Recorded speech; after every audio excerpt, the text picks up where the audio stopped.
gets on the field against Miami, and it most assuredly will be at this juncture, there's no set of circumstances that we wouldn't play him with the hopes of winning that game and winning the rest of the ball games. So Jerry Jones is planning on playing Tony Romo even if the Cowboys' playoff chances are remote. Romo is eligible to return in 2 weeks against the Dolphins. Stephen A., do you agree with this thought process? Sure, why not? You're paying him. Why pay him for doing nothing? I'm proud of Jerry Jones. For once, he's not protecting and coddling and pacifying Tony Romo. I'm very touched by this, Skip Bayless. I think this is a beautiful, beautiful thing. What Jerry Jones is doing is throwing him out there to the wolves and saying, go out there and earn your money like everybody else. We don't want you to get hurt. Obviously not, because we're winless without you. We've lost 6 straight. We haven't won a game since, let me look. I'm sorry, Skip. Hold on for a second. Let me look at the exact date. September 20th. Almost 2 months since you won a football game. Let me tell you something, man. I mean, I know that's got to hurt, you know, and hopefully, I will confess this to you, Skip Bayless. I don't want Tony Romo to get hurt again.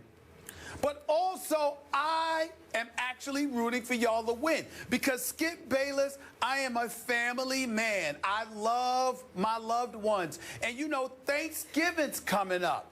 And I don't want you guys to go into Thanksgiving having not won a game since September. I just think that's cruel. I think it's cruel and unusual punishment.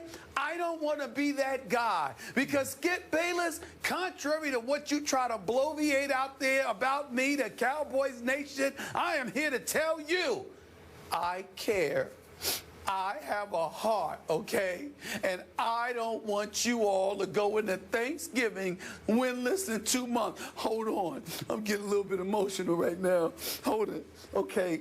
Okay, I really mean what I say. I wish nothing but the best for y'all. So if it takes Tony Romo not 100% throwing him out there to the wolves in order for you guys to finally win a football game, just one football game without Tony Romo, if that's what it takes, rushing him back, getting him ready to go, collarbone and all, who cares? You're a Dallas Cowboy. If that's what it takes, Skip, I understand. Thanksgiving is rapidly approaching. Whatever it takes. Whatever it takes. Are you finished? Yeah. Yeah, you're finished. I could debate one statement you made about you have a heart. That's a debatable statement, but I'm going to leave that be for right now. Oh, please. Well, you asked for that one, and you got it. Please. No, I didn't. Yeah, you did. I didn't. I'm actually a very nice guy. Yeah. But, no, you're right. Nobody needs to know that. Don't tell nobody. You're right. Don't tell nobody. Let's keep that to ourselves. Back to Molly's question. Should Tony Romo play under any circumstance? Let's do the worst-case scenario. Let's do my Cowboys lose at Jameis Winston this Sunday, where your Giants barely survived the other day. Let's say Dallas loses. They could easily lose this game. In fact, I think I saw the other day Tampa Bay's 1.5-point favorite at home. It'll be dicey. No Sean Lee, out with concussion protocol. I don't know what's going to happen, but let's say they lose it. They would fall to 2-7, and Tony Romo would return to a game at Miami. Now, Stephen A., if we are talking about the AFC East here that New England is clearly running away with, I would say, no, Tony, no. Do not play anymore. He had no surgery to repair a collarbone that he's broken now twice, same place. But they thought it wasn't a big enough break for surgery, so they said, let's just let it heal on its own. Is it healed? They won't know until he gets out there and takes a couple of shots, gets pinned down on the ground a couple of times. But I am with Jerry Jones when he says, I want our fans to see just how strong this team could be down the stretch. Because in the NFC least, I still think my Cowboys would have a chance at 2-7. You can laugh all you want, but I dare any of you fans out there of this division, go look at the rest of your Giants schedule and tell me that there aren't a bunch of losable games. We don't have time to go through the whole thing. We almost lose every That's game. right, yeah. So they'll all be close. Can you win? Could you go 9-7, Giants? Yep, you could. I look at the Eagles' schedule. It's very easy for a time here because they got Miami at home, Tampa at home, at Detroit. They should get to 7-4. But then I look at the rest of the schedule when it starts at New England, and I'm thinking, I don't know, could Philly crumble down the stretch and go 9-7? Could my Dallas Cowboys with Tony Romo back win out? Could they win at Miami? And these are tough games now. They got Cam Newton on Thanksgiving at home. They have to go to Washington. They have to go to Aaron Rodgers. Revenge for last year? I don't know. Tough. Jets at home, at Buffalo, in the snow probably in December, and then close with Washington at home. These are all tough games. But could Tony Romo get hot with Des Bryant getting healthy and they win those games and get to 9-7? It's possible in this year's NFC East. So I am with Jerry Jones. Take the plunge. Risk Tony Romo re-injuring his broken collarbone, because I think this is the year when miracles could happen.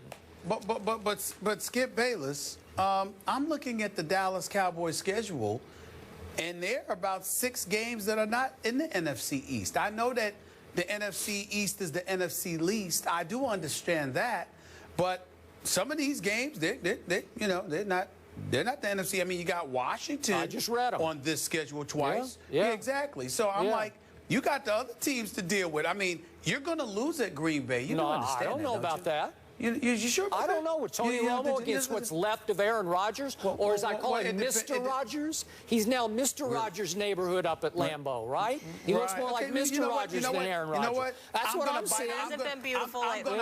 I'm gonna do and I'm not gonna even imitate you, but I'm gonna sit there and mirror your thoughts. I thank you for saying that about Aaron Rodgers. You're gonna pay for that. You're going to pay for that, Skip Bayless. You're in a world of trouble because this is not the man to mess with. He's very upset. People have been messing with him week after week. I don't have to mess with him. The opponents do. Late game situation against Carolina last week. You're in trouble. You're going to pay for that, Skip Bayless. You mark my words. You're going to pay for talking about Aaron Rodgers like that with such disrespect. You wait and see. You're going to be in a world of trouble. I'm trying to tell you, you're going to pay for that comment, Skip. Aaron Rodgers is going to tear it up from here on out. I'm trying to tell y'all right now. The last 2 weeks was an aberration. Go ahead. We talking about the same Aaron Rodgers who threw for a total of 77 yards at Denver? Oh, it was 77? Bad. It was bad. I mean, Romo rolls out of bed with 77 yards passing. He gets it in the pregame. 77 yards? Really? Let me tell you something, Skip. Are you kidding me? Skip, you're going to pay for that statement. Aaron Rodgers got an attitude.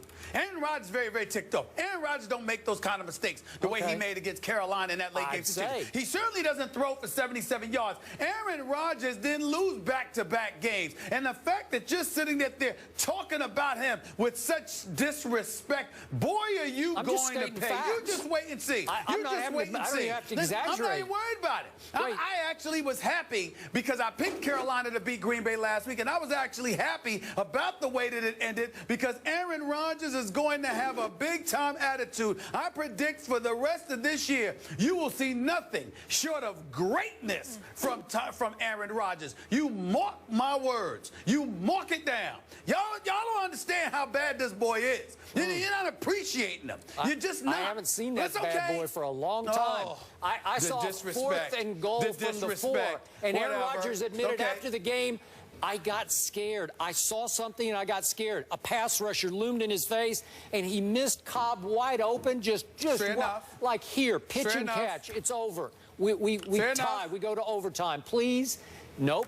That's the bad man. He's just bad now. I don't know what's happened to him. You'll see. I kind of like my chances with the healthy Romo and Dez going back up to Lambeau. I was surprised by you saying that you wanted Romo back in there, even if they're in a big hole. Well, I mean, I'm just looking. It starts like your Giants. Who do they get to play this weekend?